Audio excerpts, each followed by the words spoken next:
Jesus, I love you. Jesus, Jesus, I love you. Jesus, Jesus, I need you. Jesus, I trust you. You send me to your people. You send me to your lover. You send me to make them happy. You send me to let them know you. You send me 'cause you divine the sea.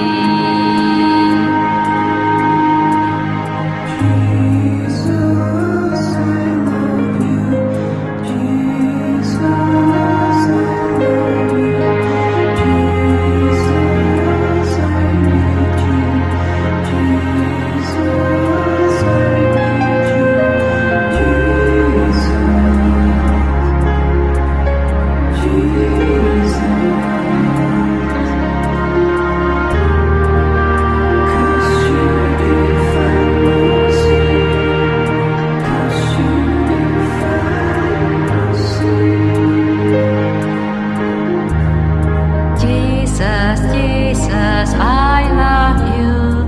Jesus, Jesus, I love you. Jesus, Jesus, I need you. Jesus, I trust you.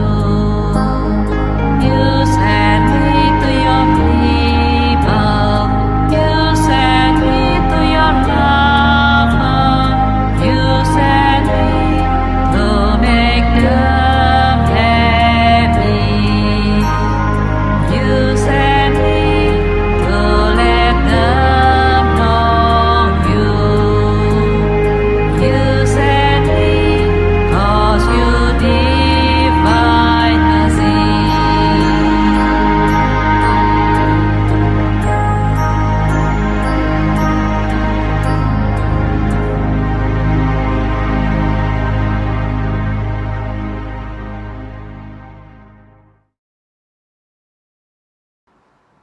Salam kerahiman. Hari ini kita bertemu lagi untuk lanjutan dari pengajaran tentang devosi kepada kerahiman ilahi. Khususnya temanya adalah tentang kerasulan kerahiman ilahi bagian kedua. Mudah-mudahan hari ini selesai semuanya ya. Karena gambar kerahiman sudah dapat dari Pak Haryanto, pesta kerahiman dari saya, koronka kerahiman dari Pak Haryanto, jam kerahiman dari saya, dan sekarang penyebar luasan devosi kepada kerahiman ilahi ya. Devosi kerahiman ilahi itu ada 5 cara. Baik, kita mulai. Dalam nama Bapa dan Putra dan Roh Kudus, amin. Allah Bapa yang Maha Baik, kami bersyukur dan berterima kasih karena penyertaan-Mu sehingga hari ini kami boleh masuk ke sesi terakhir dari devosi kepada kerahiman ilahi. Bukalah hati kami Tuhan, jamahlah kami agar kami semua anak-anak-Mu yang sudah Engkau undang, Engkau pilih, Engkau panggil juga bisa menjadi devosan kerahiman untuk penyebar luasan devosi kerahiman ilahi ini. Urapi kami Tuhan, bukalah hati kami agar kami penuh dengan sukacita kerinduan untuk mengerti kehendak-Mu dan melaksanakannya. Bunda Maria, doakanlah kami. Santa Faustina, doakanlah kami. Amin. Dalam nama Bapa dan Putra dan Roh Kudus. Amin. Ya, kita baca dari diary nomor 1521. Tuhan berkata kepadaku, putriku, jangan lelah memaklumkan kerahimanku. Dengan cara ini, engkau akan menyegarkan hatiku yang bernyala-nyala dengan api belas kasih bagi orang-orang berdosa. Katakanlah kepada para imamku bahwa orang-orang berdosa yang keras hati akan bertobat pada saat mendengar mereka berbicara mengenai kerahimanku yang tak terbatas dan tentang kemurahan hatiku terhadap mereka. Kepada para imam yang memaklumkan dan memuliakan kerahimanku, aku akan memberikan kekuatan yang mengagumkan. Aku akan mengurapi kata-kata mereka dan menyentuh hati orang-orang yang akan mendengarkan perkataan mereka. Itu yang Yesus sabdakan, Yesus katakan kepada Suster Faustina. Kita baca ya. Dikatakan, putriku, jangan lelah memaklumkan kerahimanku. Jangan lelah, jangan menyerah, jangan merasa capek, jangan merasa putus asa, jangan berhenti di tengah jalan. Artinya, melakukan penyebarluasan kerahiman itu bukan kerjaan gampang. Kerjaan susah, kerjaan melelahkan, sehingga Yesus bilang, jangan lelah. Jangan nyerah. Kalau gagal, nggak apa-apa, lakukan lagi. Gagal lagi, lakukan lagi. Jangan menyerah. Khususnya buat teman-teman yang ada di paroki yang belum ada devosi kepada kerahiman ilahi, yang mungkin pastornya belum mensupport, atau pastornya belum tahu, atau pastornya masih acuh tak acuh terhadap devosi ini ya. Itu kita harus berjuang, jangan lelah ya. Itu yang dikatakan oleh Tuhan Yesus. Pekerjaan ini pekerjaan yang berat, pekerjaan yang diberikan oleh Tuhan kepada Suster Faustina, dan sekarang diteruskan oleh kita-kita semua yang sudah tahu tentang devosi kepada kerahiman ilahi. Bapak Ibu kalau dengar acara ini, artinya Bapak Ibu sudah menjadi orang-orang yang memang dipilih oleh Tuhan, dipanggil, diinformasikan, diketahui atau mengetahui lebih dulu tentang devosi ini, dan Tuhan ada kerinduan untuk menyebarkan devosi ini kepada sekian banyak orang, kepada seluruh umat manusia di seluruh dunia. Jadi yang kita perlu lakukan adalah lakukan terus. Jangan stop, jangan lelah walaupun banyak tantangan atau banyak penolakan. Penolakan itu macam-macam. Bisa dari paroki, bisa dari teman, bisa dari anggota keluarga, bisa dari masalah-masalah yang dihadapi. Pernah ada yang sharing di dalam satu paroki ada 2 kelompok devosi kepada kerahiman ilahi. Ternyata kelompok ini bukan berantem sih ya, tapi beda ketua, beda pelaksanaan, dan yang satu merasa lebih dari yang lain sehingga mereka nggak mau bergabung. Dan pernah tanya sama saya, bagaimana hal ini? Ya kalau menurut saya, ya jalanin aja. Jalanin aja. Nanti sampai ke satu titik akan ada kebersamaan. Karena biasanya kalau ada 2 itu biasanya ada perbedaan pendapat, perbedaan persepsi ya, perbedaan tujuan. Jalanin aja, nggak apa-apa. Dan yang penting sekali buat kita semua para devosan, perlu komitmen, perlu komit. Iya Tuhan, saya mau melakukan penyebarluasan. Saya mau memberitahukan tentang devosi ini kepada orang lain. Ada ya yang jawab di YouTube saya, Bu Esther, saya ajarin adik saya, ajarin saudara saya koron Kak, tapi mereka enggak berdevosi kepada kerahiman ilahi.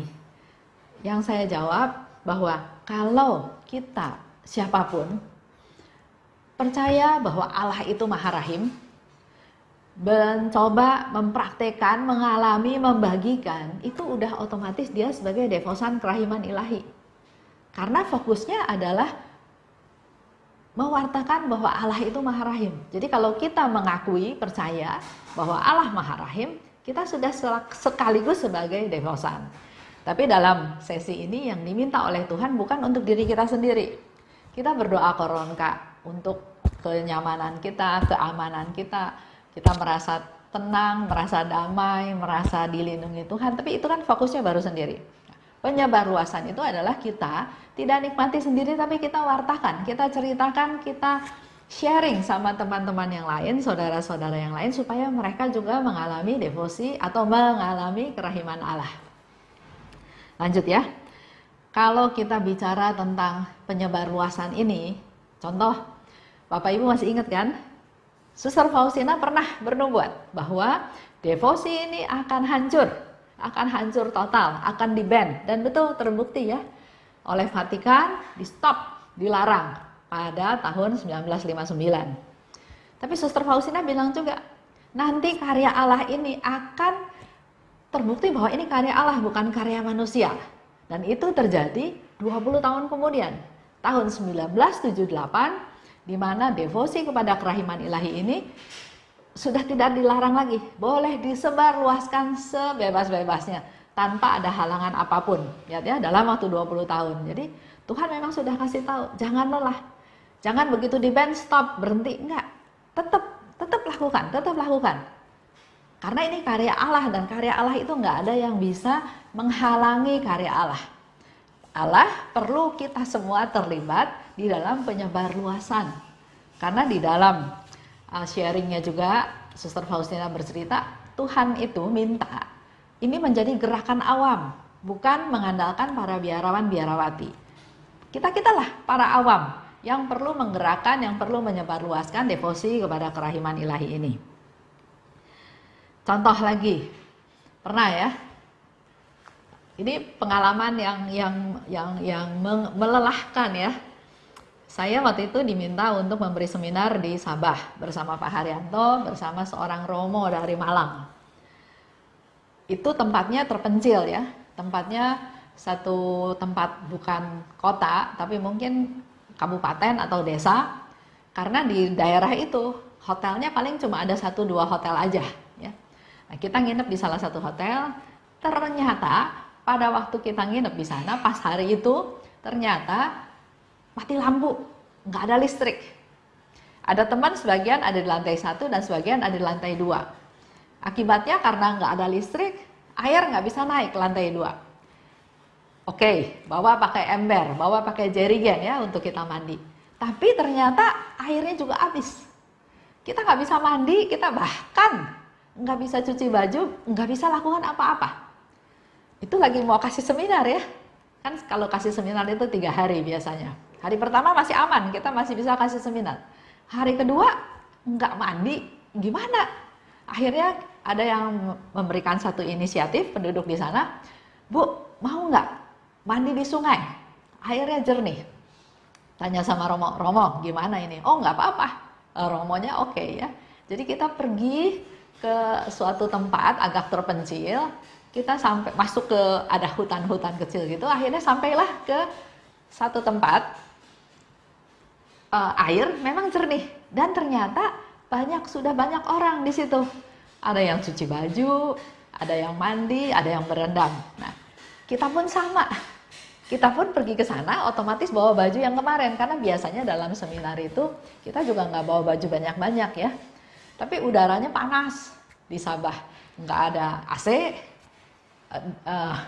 panas, nggak ada air. Akhirnya kita juga nyuci. Jadi pertama kita mandi di sungai, bukan di sungai lah ya, di sungai lah ya, di kali ya, mandi. Juga cuci baju. Oh, yang luar biasa itu romonya juga ikut cuci baju di sana ya. Jadi kita rame-rame cuci baju pagi-pagi sebelum memberikan seminar. Selesai mandi di sungai, sungainya nggak deras, tapi airnya jernih. Jadi kita bisa mandi di sana, sudah cuci baju, barulah kita ke gedung pertemuan untuk memberikan seminar. Terus bajunya gimana ini? Basah. Jadi kita rame-rame jemur baju ya, jemur baju di bagian belakang gedung pertemuan. Peserta juga lihat, ya udah kita cerita apa adanya, kita bilang kita mandi di sungai dan kemudian cuci baju dan jemur baju. Oke, udah. Ada teman diganggu, ada gangguan, dia lagi tiba-tiba enak jalan, tiba-tiba ada yang dorong jatuh, tanpa dia juga heran kenapa dia bisa jatuh ya, dia lagi bawa barang. Ya sudah, kemudian seminar, kita lakukan seminar, yang datang banyak seperti biasa, ramai. Tiba-tiba hujan besar sekali, akhirnya ya ada bocor, suaranya keras sekali karena atapnya itu juga dari bukan dari genteng ya, dari seng atau dari apa yang kita juga nggak bisa menjelaskan karena suaranya nggak kedengeran karena dihantam dengan badai besar. Terus ada yang kasih tahu, Bu, itu pakaiannya. Saya mau, waduh, baru ingat lagi jemur pakaian. Ya sudah, pakaiannya basah lagi semuanya. Kita berdoa, kita tunggu sebentar sampai kira-kira sudah agak reda, bisa ngomong lagi dalam seminar. Kita mulai ngomong lagi dengan disertai dengan suara hujan. Tapi luar biasa ya, antusias peserta juga oke, dan kita semua yang bawa seminar juga dengan penuh semangat, dengan penuh sukacita menikmati suasana tersebut. Akhir cerita, ya sudah, seminar itu berjalan dengan baik. Hari ketiga, besoknya tetap tidak ada air, dan waktu penutupan ada altar call. Karena yang penyelenggaranya persekutuan doa ya, jadi ada altar call, mereka juga ingin ada altar call, ya udah kita lakukan altar call. Didoakan dan ternyata sukacita, banyak sekali yang merasakan jamahan Tuhan, dan mereka ada yang resting, ada yang menangis, macam-macam ya.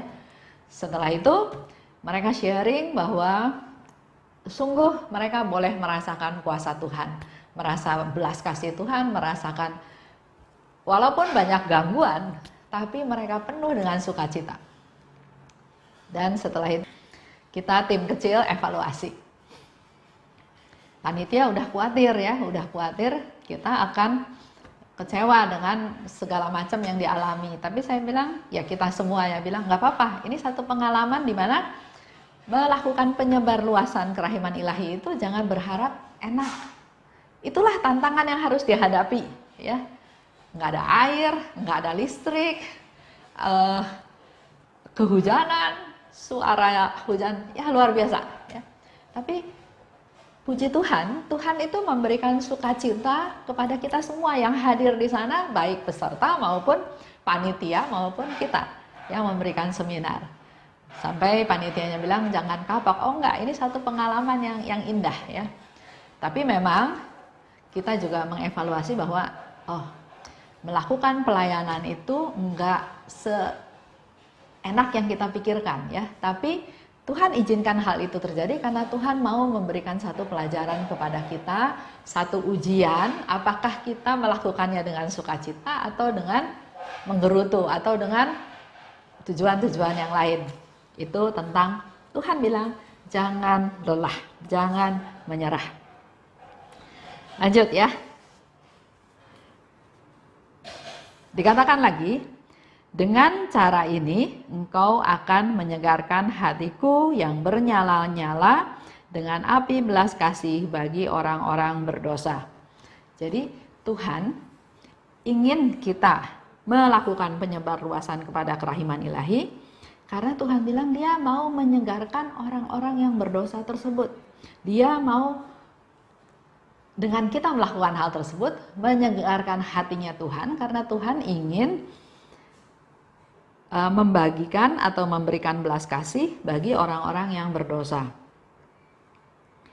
Seperti yang seminar kemarin saya ceritakan di Malaysia ya, di Sabah. Di sana banyak orang yang bersukacita, bergembira, mendapat jamahan Tuhan, mendapat jawaban dari Tuhan. Bahkan ada yang sharing juga bahwa saya udah 30 tahun loh Bu Esther nggak ngaku dosa. Tapi kemarin dapat pengajaran tentang seminar, saya berani untuk ngaku dosa. Dan setelah ngaku dosa, saya rasanya plong, saya rasanya gembira, saya rasanya ingin terus memuji Tuhan. Lanjut ya. Katakanlah kepada para imamku bahwa orang-orang berdosa yang keras hati akan bertobat pada saat mendengar mereka berbicara mengenai kerahimanku yang tak terbatas. Kasih tahu ke para imam. Yesus enggak bilang saya sudah bilang sama imam, enggak. Yesus bilang beritahu para imamku, beritahu kepada para imamku. Artinya kita semua Bapak Ibu yang lagi dengar acara ini, kita punya tugas, kita punya PR dari Tuhan Yesus untuk memberitahu kepada para imam, kepada pastor-pastor yang ada di paroki kita masing-masing bahwa Tuhan akan memberikan kekuatan kepada para imam, bahwa orang berdosa yang keras hati juga akan bertobat pada saat mereka mendengar para imam itu berbicara tentang kerahimannya dan juga tentang kemurahan hatinya kepada mereka. Jadi Yesus ingin supaya para imam itu menjadi alatnya Tuhan untuk mewartakan betapa Tuhan itu baik, betapa Tuhan itu punya kerahiman yang tidak terbatas. Yesus datang ke dunia untuk orang berdosa.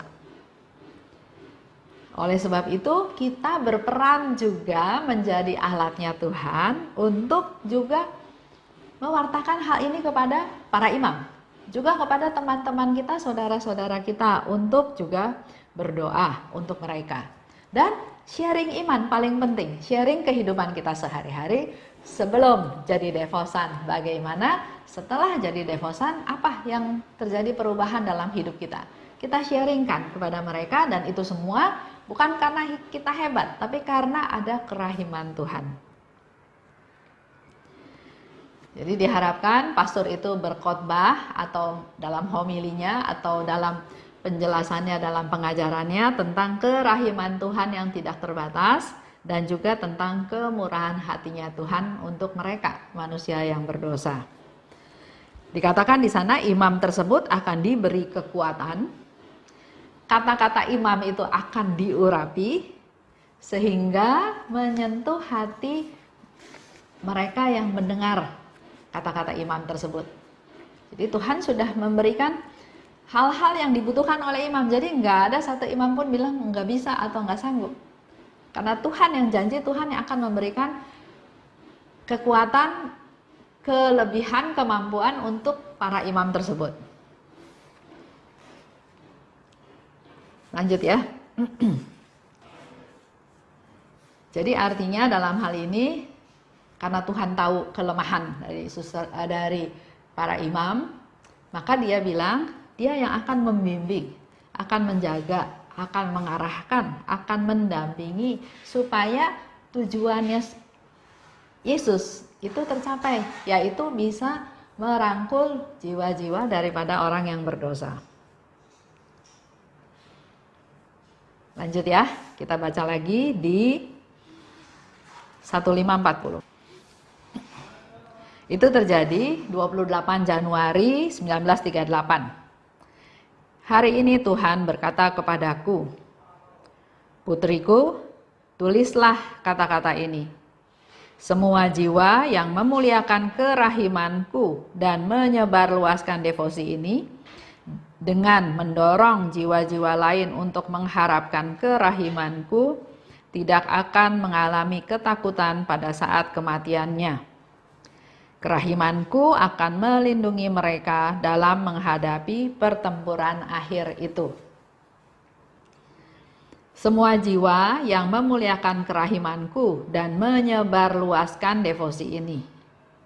Ya, tadi dikatakan di sana. Jadi ini pesan janji yang Tuhan Yesus berikan kepada kita para devosan kerahiman. Semua jiwa yang memuliakan kerahimanku dan menyebarluaskan devosi ini.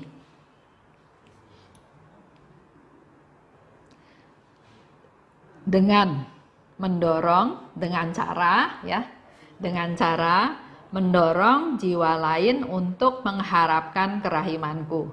Jadi seperti di awal saya bilang, kita memuliakan kerahiman Tuhan. Kita berdoa koronka, tapi belum sampai ke cara yang Tuhan minta. Cara yang Tuhan minta adalah mendorong jiwa lain untuk mengharapkan kerahimanku. Jadi sudah lebih to the point kepada jiwa-jiwa tertentu ya. Jadi Tuhan minta menyebarluaskan devosi ini dengan cara mendorong jiwa lain untuk mengharapkan kerahimanku. Bukan, ayo ikut doa koronka, mau ikut boleh, enggak udah ya sudah. Atau ayo ikut pesta kerahiman, mau ikut boleh, enggak mau ikut ya sudah, enggak ya. Tapi Tuhan minta kita menyebarluaskan devosi ini dengan cara, Yesus sudah langsung kasih tahu caranya. Dengan cara mendorong jiwa lain untuk mengharapkan kerahimanku. Contoh yang gampang. Kalau kita menyebarluaskan kerahiman, yang sudah sering saya lakukan bersama Haryanto dan teman-teman devosan kerahiman yang lain adalah dengan memberikan seminar. Ya, pergi keluar kota atau kemana memberikan seminar kerahiman ilahi. Atau bisa juga membagikan gambar, mencetak gambar, membuat kalender. Contoh yang saya lakukan dari tahun 2006 adalah membuat kalender kerahiman ilahi dengan harapan kalender itu digantung di dinding selama 1 tahun.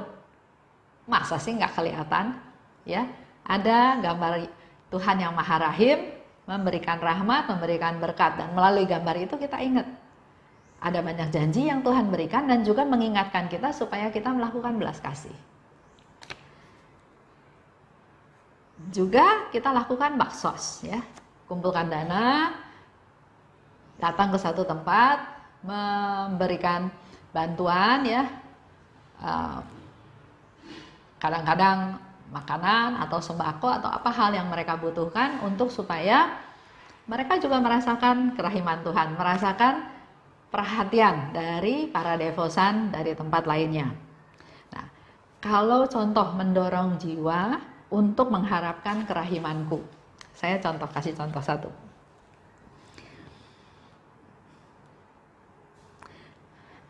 Ada suami istri.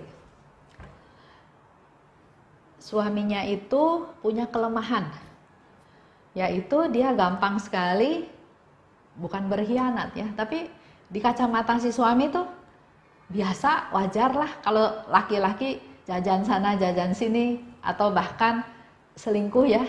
Menurut si suami oke-oke aja gitu ya. Sedangkan buat istri nggak bisa. Saya tuh berarti tidak dihargai, dikucilkan, tidak dicintai. Pokoknya marah ya, si istri ini marah, istri ini sakit hati. Dalam perjalanan, setelah dia juga akhirnya kenal firman Tuhan, dia juga dibaptis secara Katolik, mulai tahu, mulai mendengar firman Tuhan, di mana Tuhan mengingatkan bahwa kita manusia itu harus saling mengampuni. Dari tadinya keras, nggak mau mengampuni, akhirnya dalam perjalanan, akhirnya dia bilang, iya saya mau mengampuni. Tapi ternyata dia bilang nggak bisa. Setiap lihat suaminya, dia ingat kekecewaannya, kemarahannya, banyak hal ya yang membuat dia merasa, ini suami ini bikin susah saya. Saya hidup sekian puluh tahun dalam pernikahan, tapi ini suami bikin susah saya. Membuat saya sedih, membuat saya tidak dihargai, membuat saya marah, membuat saya kecewa, bahkan pernah membuat saya juga putus asa. Jadi dia bilang, saya nggak bisa memaafkan dia walaupun saya mau. Nah, maksud saya yang Tuhan minta adalah kita mendorong jiwa lain untuk mengharapkan kerahimannya, kerahiman Tuhan. Jadi bukan, ya sudah kalau nggak bisa kalau nggak bisa mengampuni ya sudah itu urusan kamu, enggak ya. Tapi Tuhan mau kita membimbing jiwa tersebut sampai suatu saat nanti dia bisa mengharapkan kerahiman Tuhan. Jadi yang dilakukan sekarang adalah kalau ketemu, ngobrol, perkembangannya sudah sampai mana, dan kita bercerita, kita sharing, pelan-pelan membawa dia, membimbing dia supaya betul-betul bisa merasakan kerahiman Tuhan. Kita manusia berdosa, tapi Tuhan ampuni kita. Tuhan rela berkorban untuk kita. Kesedihan kamu, kesusahan kamu, kemarahan kamu serahin sama Tuhan. Tuhan bilang, persembahkan padaku. Dia mulai bisa lepasin satu-satu ya. Kemarahan dia lepasin. Sekarang kalau ketemu suaminya sudah nggak marah lagi ya. Hal yang lain dia lepasin. Saya bilang, untung ibu di posisi yang disakiti. Artinya yang berdosa kan suaminya.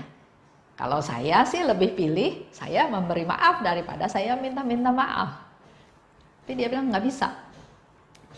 Tapi dalam perjalanan waktu terus ya. Akhirnya sampai ke satu titik dia bilang, doain saya. Saya ingin mengampuni dia.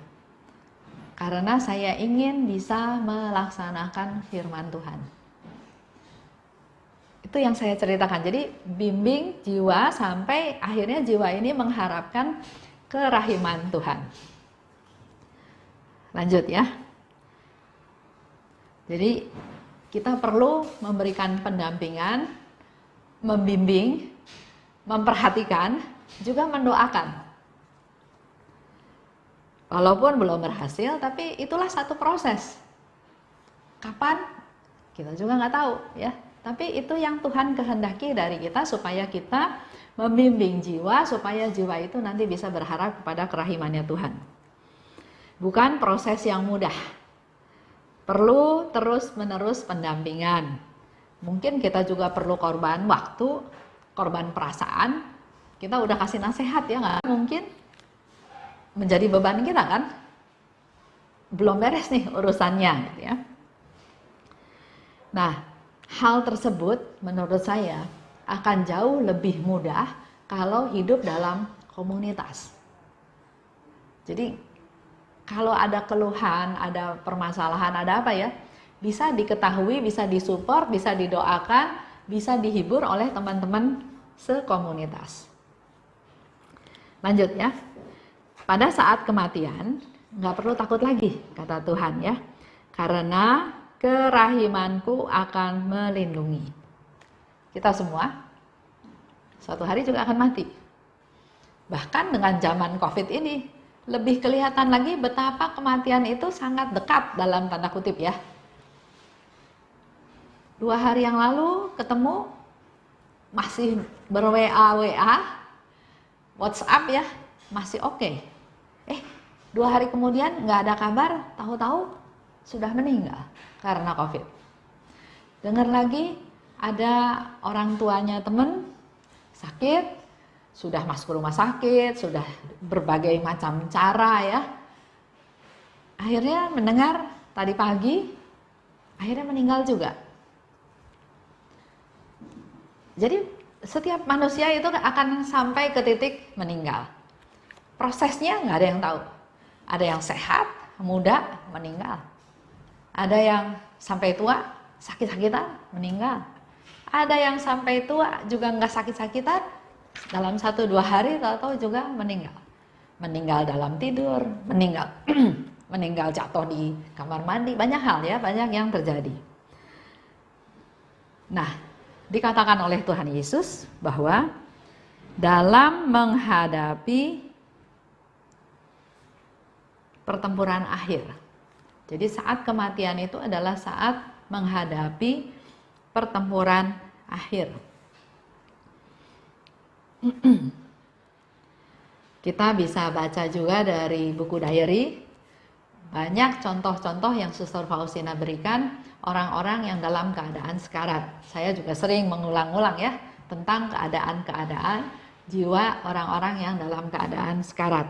Jadi memang menghadapi pertempuran, ada banyak bayangan gelap, ada roh-roh jahat nunggu ya. Jadi itulah pertempuran saat terakhir. Dan Yesus bilang, kita semua para devosan, baik devosan maupun bukan devosan akan mengalami sakratul maut tersebut. Tapi dikatakan yang menyebarkan devosi ini pada saat kematiannya tidak akan mengalami ketakutan. Ini janjinya Tuhan. Yang menyebarluaskan devosi ini tidak akan mengalami ketakutan. Oke, saya rangkum janji-janjinya Yesus ya. Janji Yesus kepada para devosan kerahiman ilahi, atau kita boleh menyebut rasul kerahiman ilahi. 1, ada perlindungan penuh keibuan seumur hidup. Jadi semasa kita masih hidup pun Tuhan melindungi kita seperti perlindungan seorang ibu kepada anak-anaknya, kepada bayinya. Jadi ada perlindungan penuh keibuan seumur hidup. Yang kedua, pertolongan istimewa pada saat kematian. Itu yang Tuhan janjikan. Nah, untuk para imam. Untuk para imam, janjinya Yesus adalah Tuhan akan memberikan kekuatan yang mengagumkan pada imam tersebut. Kedua, kata-kata imam itu akan diurapi. Dan yang ketiga, hati yang mendengar kata-kata imam itu akan tersentuh. Itu janjinya Tuhan. Jadi di satu pihak Tuhan bilang, sebarluaskan kerahiman, jangan lelah, jangan menyerah, jangan putus asa, karena ada janji-janji yang Tuhan berikan kepada kita semua. Dan sekarang pertanyaannya, bagaimana kita menyebarluaskan kerahiman ini? Bagaimana supaya kerahiman, supaya devosi kerahiman ilahi ini menyebar sampai ke seluruh dunia? Ya. Di dalam buku diary ini nggak dikasih cara 1, 2, 3 secara spesifik. Tapi berulang kali Tuhan katakan satu, andalkan Tuhan. Mengandalkan Tuhan. Seperti di gambar Tuhan yang Maha Rahim, Yesus minta ditulis, Yesus engkau andalanku. Engkaulah andalanku. Jadi kita sebagai devosan, satu, perlu hidup mengandalkan Tuhan. Yang kedua, lakukan perbuatan belas kasih. Yang Yesus katakan ada 3. Melalui perbuatan, melalui perkataan, dan melalui doa. Itu yang harus kita lakukan sebagai devosan untuk menyebarluaskan devosi kerahiman. Berdoa. Ada yang tahu nggak? Nggak tahu ya, kita berdoa sendiri. Tapi Yesus janji, dengan kamu berdoa koronka buat seseorang, buat jiwa tersebut, maka tanpa kamu sadari, kamu sedang mendorong jiwa tersebut semakin dekat pada Tuhan. Itu juga perbuatan belas kasih, supaya kita mendorong mereka-mereka menjadi mendekat kepada Tuhan. Ketiga, tadi dikatakan, kita juga perlu mendorong bukan hanya dalam doa, tapi dalam perbuatan kita, dalam perkataan kita, mendorong orang lain untuk juga mengandalkan Tuhan. Jadi kalau dia mengalami masalah, dia sharing, kita membimbing dia juga supaya dia mengandalkan Tuhan. Mengandalkan kerahimannya. Ya, contoh kalau misalnya suami tadi, ada istri disakiti hati oleh suami, ya, dia berusaha bagaimana mengandalkan kerahiman Tuhan untuk bisa mengampuni, untuk bisa memaafkan, untuk bisa memberikan pengampunan atau kesempatan kepada suaminya untuk melakukan pertobatan untuk menjadi semakin hari semakin baik. Yang keempat, perkenalkan devosi kerahiman ilahi itu, perkenalkan. Ya, misalnya saya kan bikin kalender atau pakai pin biasanya ya, nanti orang tanya, atau bagi gambar. Apa aja yang kita bisa lakukan untuk memperkenalkan devosi itu? Misalnya di gereja ada pertemuan doa koronka, kita ikut aktif, ikut memperkenalkan. Ada pesta kerahiman ilahi, ikut terlibat, supaya semakin banyak orang tahu tentang pesta kerahiman ilahi. Nah, saya mau anjurkan, saya juga bertumbuh di dalam komunitas. Saya, Haryanto, dan teman-teman yang lain ya, tumbuh dalam komunitas. Jadi saya anjurkan Bapak Ibu untuk punya komunitas, masuk ke dalam komunitas yang ada di paroki masing-masing. Mungkin ada paroki yang memfasilitasi, ada komunitas kerahiman ilahi. Contoh yang saya tahu di Keuskupan Bandung. Nah, itu devosi kepada kerahiman ilahi adalah salah satu seksi kategorial yang diadakan atau perlu ada di setiap paroki yang ada. Karena saya pernah dengar ketuanya itu harus pergi ke paroki-paroki lain untuk memperkenalkan dan membuat tim-tim kecil untuk menjadi kelompok kategorial. Tapi ada lagi paroki lain atau keuskupan lain yang enggak mengharuskan seperti itu, tapi ya silahkan berkembang seperti apa adanya. Nanti semakin hari semakin banyak yang tahu ya. Khusus dalam komunitas, kenapa saya bilang perlu masuk dalam komunitas? Karena sebetulnya kita ini belajar. Komunitas itu adalah suatu kelompok yang kita juga nggak pilih anggotanya siapa yang boleh masuk, siapa yang nggak boleh masuk. Kalau di dalam komunitas saya punya satu prinsip, kita ada komunitas kerahiman ilahi, yang mau masuk silahkan. Nggak ada kriteria, nggak ada persyaratan. Dari hal umur, mau dari SD, SMP, sampai tua umur 70, 80, 90 juga silahkan. Nggak ada ketentuan, ada yang buta huruf, ada di dalam kelompok. Yang penting dia mau. Ada yang dari sisi pendidikan juga nggak ada keharusan.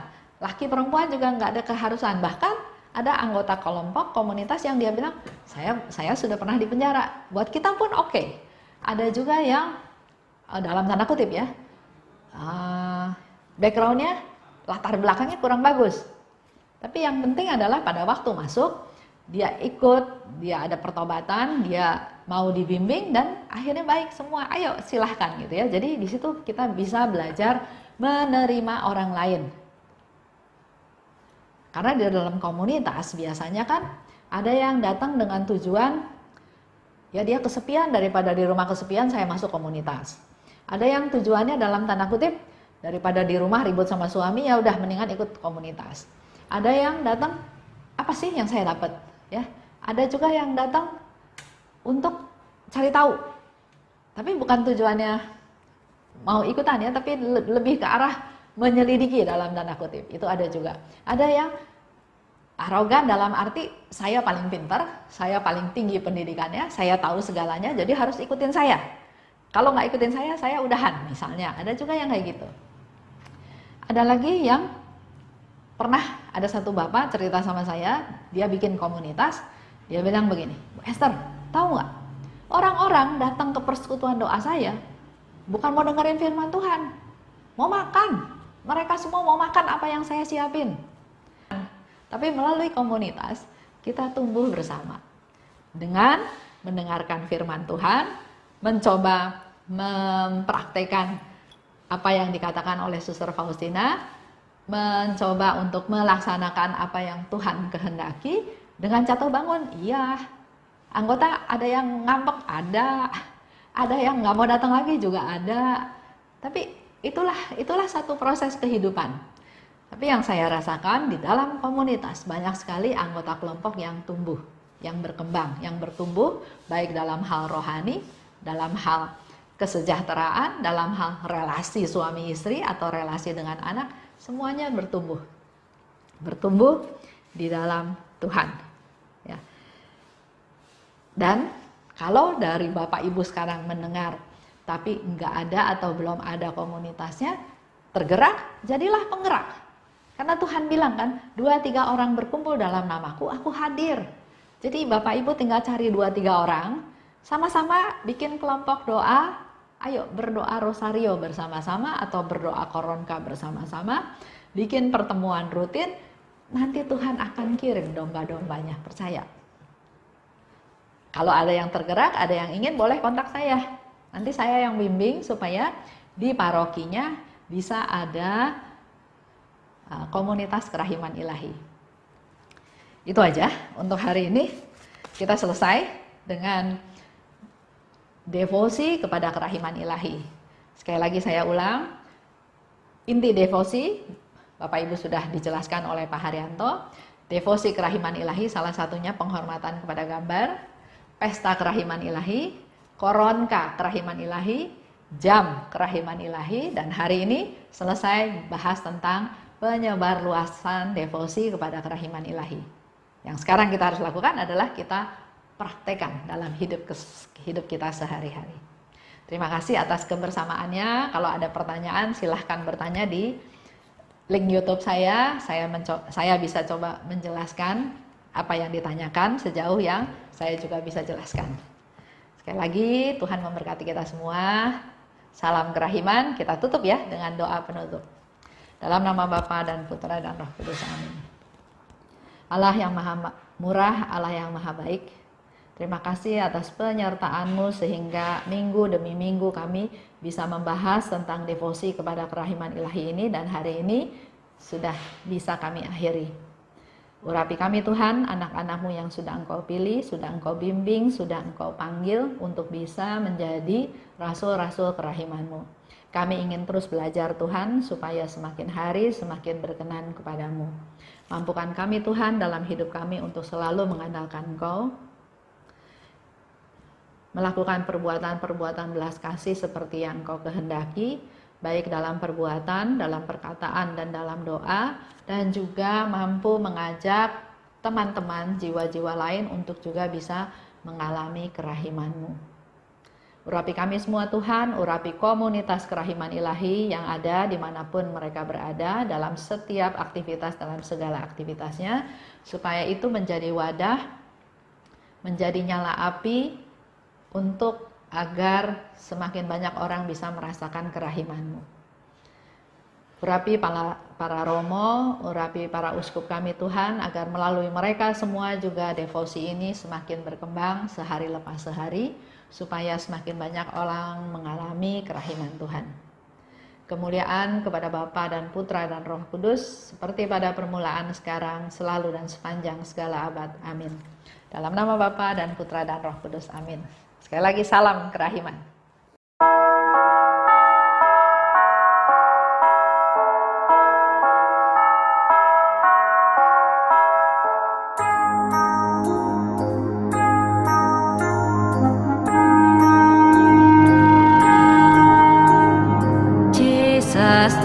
Jesus, I love you. Jesus, Jesus, I love you. Jesus, Jesus, I need you. Jesus, I trust you.